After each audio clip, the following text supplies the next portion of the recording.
you in a hotel? Yeah. What are you doing there? I I rented it just for this. Just kidding. I'm in Florida. What? What are you I doing? I have friends down here that I visit a lot. I come to Florida a lot because I'm a theme park loser, and Okay. there's always stuff on theme parks. So I put this on and I go into the mass population and ride rides and explore theme parks with my friends. Wow. Are you a Disney guy? I'm a Disney guy. I'm a Universal guy. I'm an everything guy. It's kind of like a defining feature of myself. And right now specifically, there's the Halloween Horror Nights event at Universal Studios, and that's like my time of year. So that's what I'm doing. I'm gonna be there tonight. Um, I just work during the day, and then I'm like a mile away from Universal Studios, so I'll just bum over there and go through haunted houses all night. That is wild. That's awesome. Do you have a favorite ride at Disney? Oh yeah, I have a lot of them. What The is it? ride I go on record as saying the ride in the big Epcot ball is my favorite ride. Oh yeah. It's really good. Have you been? Oh yeah. I did a all right, so we got a Disney family and Oh good. Okay. yeah, so being in Wisconsin, there's a lot of things we don't agree on. And then it's like Disney in our family is like the one thing that it's like, okay, we can all agree we like this thing. And last year when like we didn't have March Madness, I put together a bracket of Disney rides. Oh yeah. Oh look at that. I had the whole family get in on it, and I would write descriptions of each ride, and then Okay. it would go head to head. Oh, I love that. Yeah, we got so in our corners we got Magic Kingdom, we got Epcot, we got Animal Kingdom, and Hollywood Studios. You want to know the final four? Of course. Wait, let me guess. Yeah, I don't know your family. right. Are they thrill seeking people? There's a big bone of contention. Some people are thrill seekers. Some people are in it for the magic of Disney. There is Okay. there's a mix of both, and it was a real push and pull of those impulses. Okay. Yeah, I'm thinking. I think Animal Kingdom has kind of had the most consensus. Expedition Everest. That was second to Flight of Passage. Oh, okay. See, I'm actually of the opinion that Flight of Passage kind of is overrated, but that's I okay. get sick on it, so it's Yeah. I recognize why people like it. I think it's pretty great, but I voted for Expedition Everest. Hollywood Studios.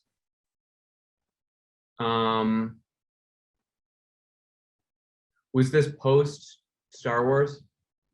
Pre-Star Wars. Pre-Star Wars. Rock and Roller Coaster? Tower of Terror? Tower of Terror. Epcot, you'll be pleased to hear, was Spaceship Earth. Hell yeah.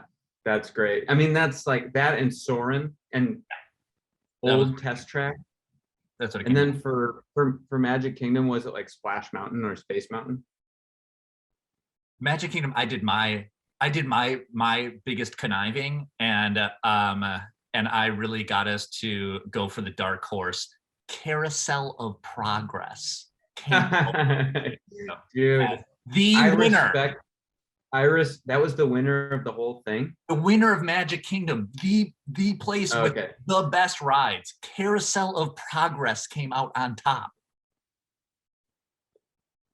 I respect the hustle. I can't knock the hustle. Have you been on Carousel of Progress recently? Within the past 5 years, yeah. Okay, well, I recently, on my last time here, which was an embarrassingly short time ago, I come down here a lot. I locked myself in the Carousel of Progress and forced myself to watch it from the front row. I was by myself. Yeah. and I was like a few drinks in. Like I had kind of like had a couple drinks at the hotels. That's my favorite thing to do, is like go to like the Grand Floridian and drink a Right. bit and then wander over to Magic Kingdom and then just do rides there for like a couple hours. And I forced myself to do Carousel of Progress. That was a lurid 20 minutes of my life. Like those animatronics, like their faces are kind of like they've been this way for a while, but if you sit in the front row, you can really see their like hands are like real. I mean, they're old, but it was like it was kind of a David Lynchian horror show. Just why I Of love course, I love it. I mean, we put Carousel of Progress sound bites on a record a couple years ago because we love it so much. But you know, it's I don't think I agree that it's the best ride in It's Magic fine. Kingdom.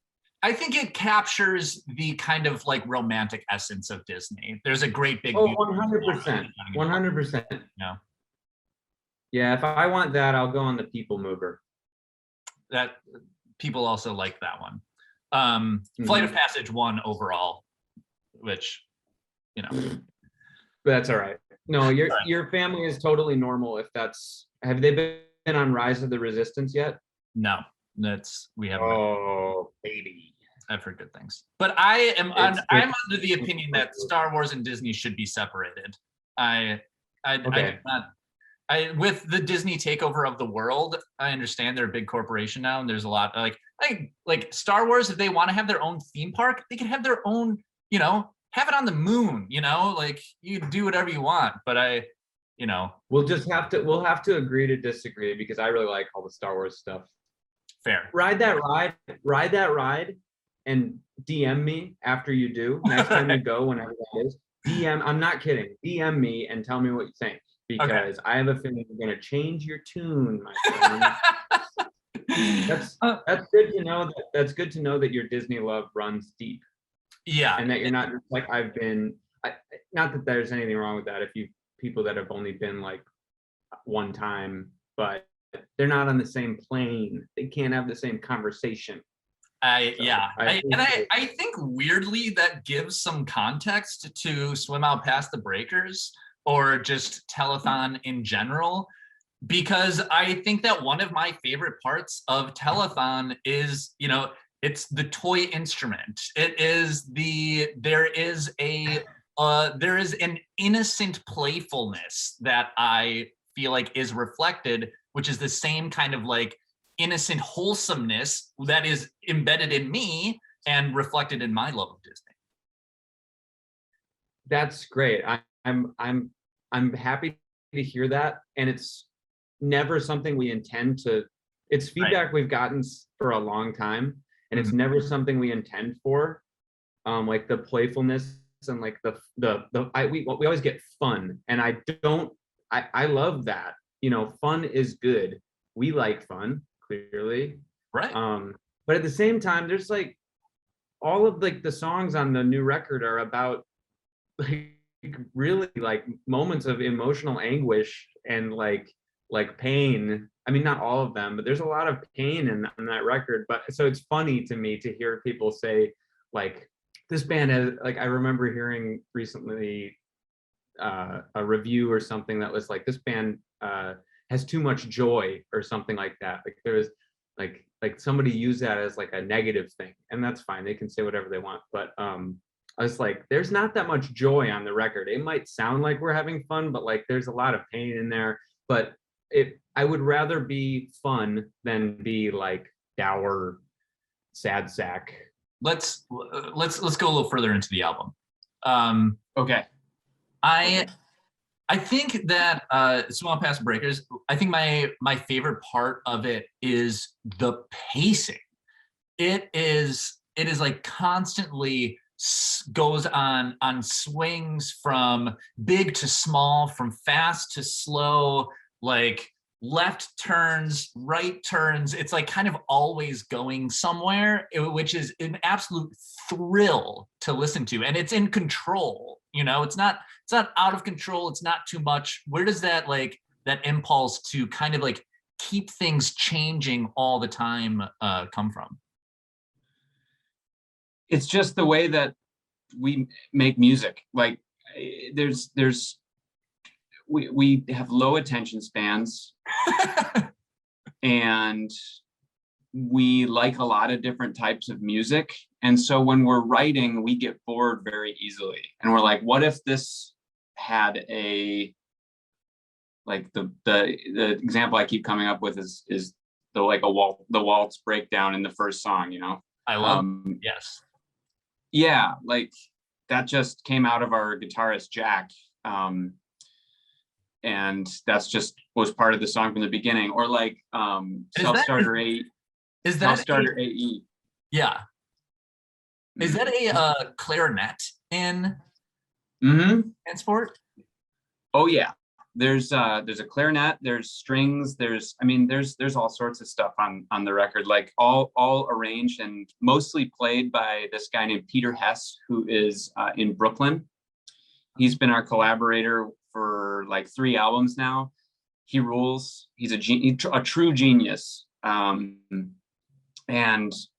you know, he like plays in Philip Glass's orchestra and stuff, like, and he travels around with Philip Glass, but like he also has time to record stuff for our stupid little power pop album, and he's just a nice man. I tell him like, hey, we want sort of a Yellow Submarine sound on this part, and he just knows what that means.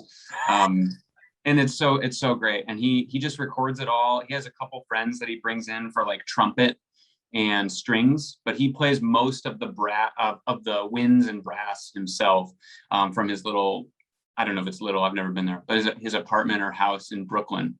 So how'd you get hooked up with him? Franz Nicolai, who's another collaborator from the Hold Steady. He's been on 2 of our records now too, and he's become somewhat of a friend. I hope you wouldn't mind me saying that. He's a great dude. He is good friends with Peter Hess, and one time I was like, hey, you play accordion and you seem to play in a lot of you know, groups that have you seem to know a lot of musicians. Do you have any recommendations for a sax player? Because we wanted like a E Street Band style sax solo. He's like, oh, you got to talk to my friend Peter Hess. And that's, the rest is history. And that dude has become a friend and somebody that we can just email anytime we have a new album. He's truly the best. He takes my stupid ideas and just turns them into beautiful music. It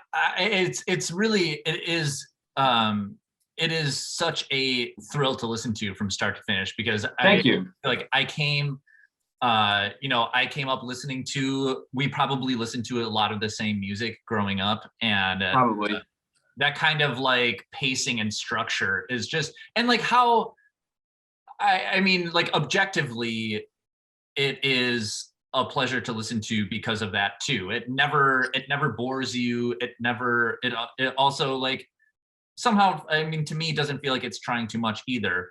To go with the instruments, is it a tiny xylophone that has been a key component? What is it? It's a Glockenspiel. A Glockenspiel. Yeah, and it's not small. It's not small at all. It's like, okay. It's kind of cumbersome to travel with. It's played by our keyboard player Gene Jacket, and it's like the size of, it's like this big, and it's like a professional working man's Glockenspiel. And how did how did this get incorporated into the band? How does learn how to play the Glockenspiel or even get one? It basically plays like a piano, I think. I mean, like, it's like, if you can play piano, you can probably play Glockenspiel. And actually, Gene Jacket, our keyboard Glockenspiel guy, he in band in school, he played xylophone and Glockenspiel as well as drums. And he just recently taught himself, like with Telethon, he taught himself how to play piano, and so that's yeah, I think he started off playing more glockenspiel and xylophone stuff rather than piano or keys. And even going back to high school, Gene played glockenspiel in our musical projects, like because like Bruce Springsteen has a glockenspiel incorporated in a lot of songs, and like that's kind of the twinkly E Street Band sound. Yeah.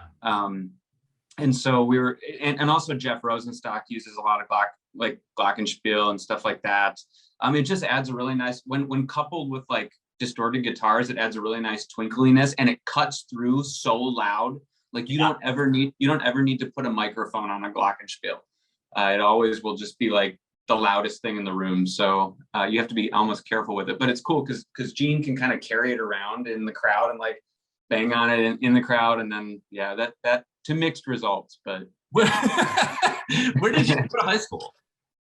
Delavan Darien High School. That's where 4 out of the 5 members of Telethon went, and then the other guy was one town over in Elkhorn. Okay, where is that? Do you know where Lake Geneva is? Yeah. It's like 15 minutes away from Lake Geneva. And how did you all end up in Milwaukee? Well, 3 of us, not me. I never lived in Milwaukee, and I still don't. I actually live in suburban Chicago. Oh, okay. But yeah, we're based in Milwaukee. Three of us lived in Milwaukee, like around college. 2 of us still live there. And that just seemed like a good home base. It's obviously an amazing city with an amazing music scene. And that's just where our practice house was. Because Alex and Eric, our drummer and bassist, they had a house there, and that's our record label house, Halloween Records house, and we've held shows there. I'm not sure if you've ever come to one of our house shows, but the Halloween house is what we always called it. And yeah, that's just by happenstance. When Telethon first started, we were practicing in Delavan, and our only friend who had a house at the time, like the first homeowner I ever knew that came out of my grade, he just let us use his basement to practice, but we quickly outgrew that, and then we started practicing in the basement of this house in Bayview, the Halloween house. That's awesome. Mm-hmm. So we're playing Positively Clark Street, and we just into heavy rotation. And sweet. Thank you. Yeah. I don't want to presume that it's about Clark Street in Milwaukee, but is it? No, it is not. But it can be if it applies, then yeah, of course, sure. But it's specifically from my perspective. I lived right on Clark Street in Chicago, right around. There is one. Right around. Okay. Yeah, right around Wrigley Field, and that place just became the subject. I don't live there anymore, and I do have love for it, and I'm even now nostalgic for it. But of course, that intersection over by Wrigley Field quickly became one of the places where, like, if I was having a bad day, being around there made it worse. And that's kind of what that song is about, where that place is, everybody there is having fun. And when you live there and you're not having fun, you just look at all those people, drinking at the Wrigleyville bars and having a great time. And you're like, I hate those people. And that's such a bad person to be. And that's what that song is about. Like it starts off with just lamenting everything about the city, and I can still viscerally feel that first verse if I think about it. But then the second verse is kind of my subconscious coming out and being like, you're the one who is ruining this for yourself. Like you're making this worse. You could just as easily be having a good time or just ignoring it, and this is a beautiful city you live in. And I think the line is like, it's easy to be cranky when you're the one who's not having fun. And that's so true. I think the slowdown is such a great way to reflect that, is that it's such a great like change in perspective that really shows that like that change in thought, that you're like contrasting with yourself as like, the protagonist in the song. I think that's really smart. Are any of the songs, do they take place in Milwaukee or inspired by Milwaukee? Good question. Let me think. So I lived in so many places. I shouldn't say that, makes me seem like I'm making myself seem more interesting than I am. I'm not. But I've lived in like San Francisco and the San Francisco Bay. I've lived in Chicago and now the suburbs, but I never really lived in Milwaukee. So I'm trying to think. There's a lot of songs that take place in like California and Illinois. And there's definitely moments on there that had to have taken place in Milwaukee. There's even some stuff in Florida. Golly, I'd have to look through the lyrics, but every lyric has a spot. Yeah. That it's supposed to be, and I some of them are extremely specific. Some of them are more general. Like Positively Clark Street probably could, besides all the lines about the baseball stadium, like that could be about Clark Street in Milwaukee. I'm sure. I've never lived there. I don't know it intimately, but I'm sure you could. I mean, the Midwest is the Midwest, and Midwestern cities are Midwestern cities. Yeah. So I hate to say it. I can't think of any. There's stuff on there about Delavan, for sure. Like even the opening lines of Jansport are specifically me looking around Delavan on Google Maps and looking at my old best friend's house and being like, this doesn't look the way it used to look, and being kind of sad. Yeah. But no, Milwaukee. I'm sorry, Radio Milwaukee. I really like in Positively Clark Street the kind of like, I hate the way I hate this thing, you know, which is, I think, like when you live in a city or you are anywhere, there is like, do you see Last Man in San Francisco? Last Black Man in San Francisco? There's a part at the end where he says, he like asked these girls and they're talking about San Francisco and how much they hate it. And he is like, well, you have to love it in order to hate it. And I always felt like that's true for here too. I think you're frozen on my screen. Okay, you're back. You're gonna have to do some editing here. That's all right. I'm sorry. I was wondering where the bit of you don't have to be cool, you can even make loud noises. Where I love those clips in all the albums, and I love when bands like would do that, and I always wonder where they're from. So drop that. I could tell, yeah, the one about loud noises came from a theme park video that I was watching. It was like a news anchor introducing this new roller coaster at, I believe, a Six Flags or Busch Gardens or something. It was like on a theme park history video. I should really go back and find out which one, because I don't know where they sourced it from, but I love that clip. I was like, that's perfect. And I wrote it down. Yeah, it was a really funny news excerpt. And like there's a clip. I just love putting sound bites on there in case people know where they're from. At worst, it just seems like a quirky little fun piece of audio. And but then if you know where it's from, you're like, that's awesome. Yeah. So like there's actually a soundbite from the old version of Test Track at Epcot in the beginning of Self Starter AE that a couple people have noticed, and those people are my people. What's the line? Are you feeling an increase in lateral forces? Sure am. It was like in this part where you're going around all these turns really fast, and that's all you would hear. Yeah. It was that version of that ride was the best. The old version of Test Track. Yeah. I don't know if you remember it, but yeah, I had to give a nod to it. There's also like clips from like the Robert Altman movie, The Long Goodbye, in there. There's like a clip of Dave Grohl saying something at some obscure Foo Fighters show from like 2002, something about popcorn. I put like Mario from Mario 64 saying like woohoo.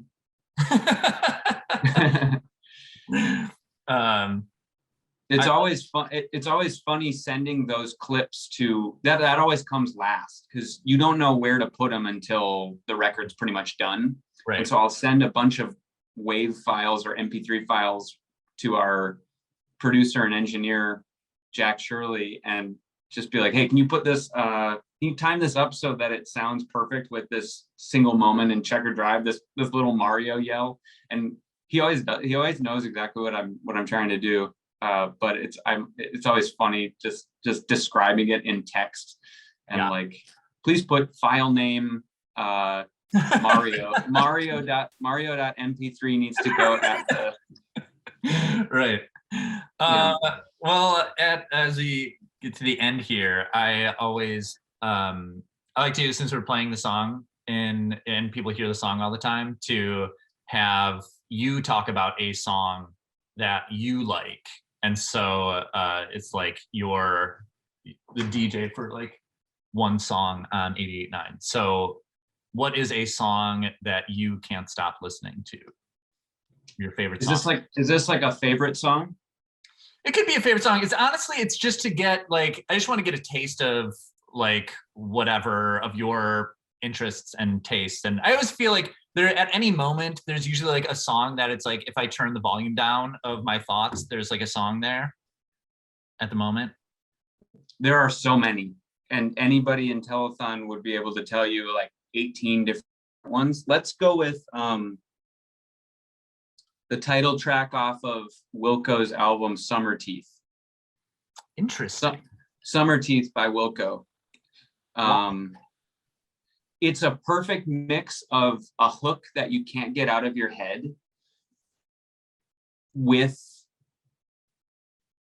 just like the most melancholy, saccharine jangle pop melody that I can think of. There's just something about it that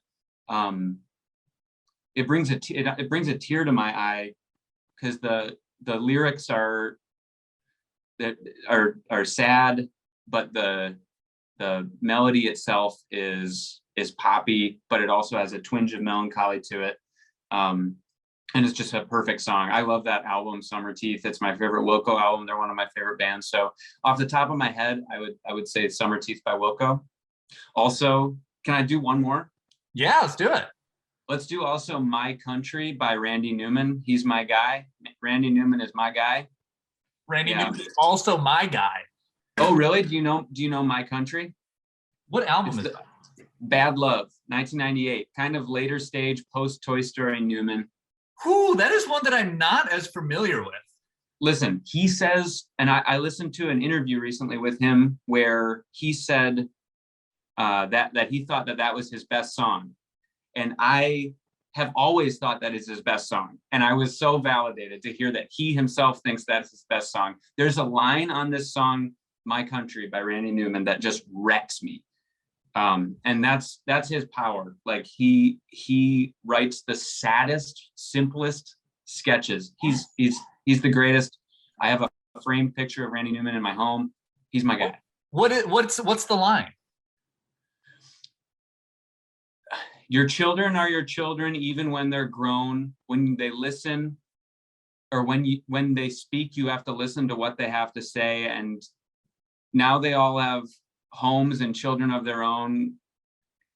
I don't remember the full paragraph, but the final line is the best line, which is where he says, "And as much as I love them, I'm always happy when they go away." It's about kids visiting their like aging father, and from the aging father's perspective, and it's just so real, like that emotion of like, I love my kids, but I also love my solitary existence, and when they're here, my routine is messed up. I feel that. I'm not a father, I'm not a grandfather, but I feel that so hard. It gives me chills. It's the best, and it's just like a 7-minute song, and it's the album opener. You got to listen to it.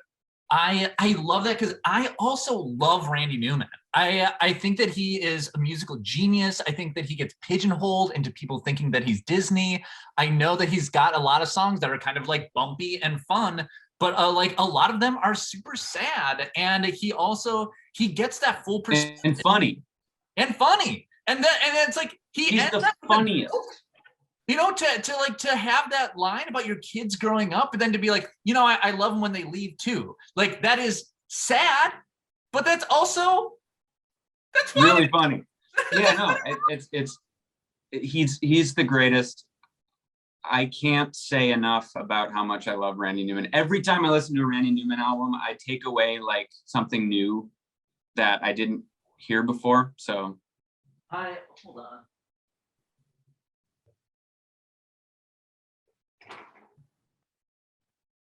Just with oh yeah, freaking hits here. All the Randy Newman.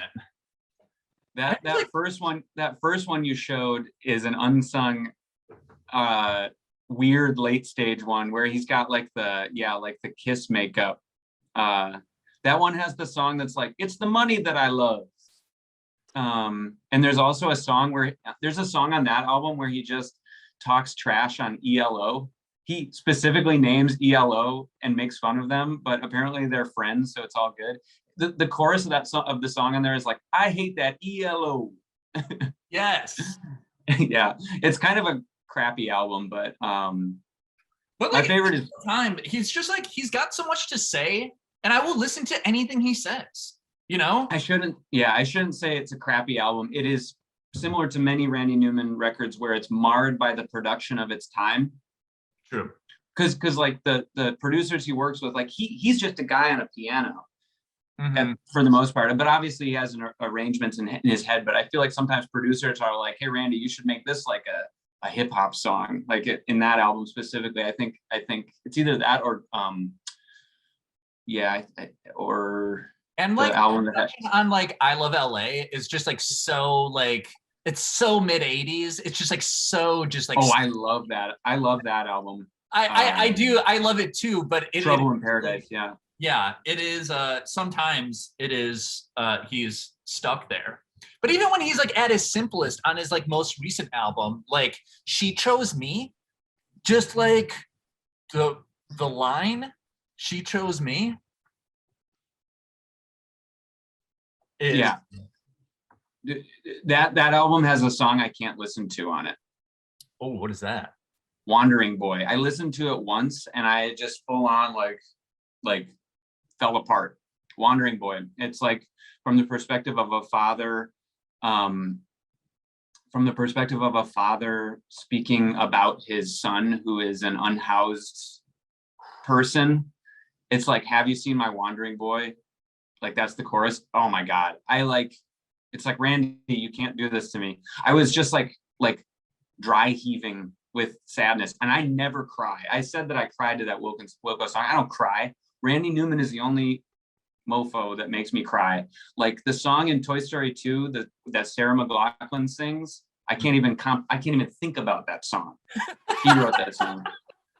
I can't even think about that song. It's impossible without just like being complete emotional train wreck. So, but he makes me laugh. He makes me cry. He makes me want to be a better songwriter. Randy Newman, I love you. I agree. Mm-hmm. All right, that's it. We got to end the interview. Okay, Randy. So, that's it. Thank you for making time. Thank you for, of course, making great music. We love it, and thank you. Thanks for being a believer in it. I really appreciate everything you've said about it. Right on. It's really cool. Have fun at Universal today. Thank you. Right on. Bye. Bye.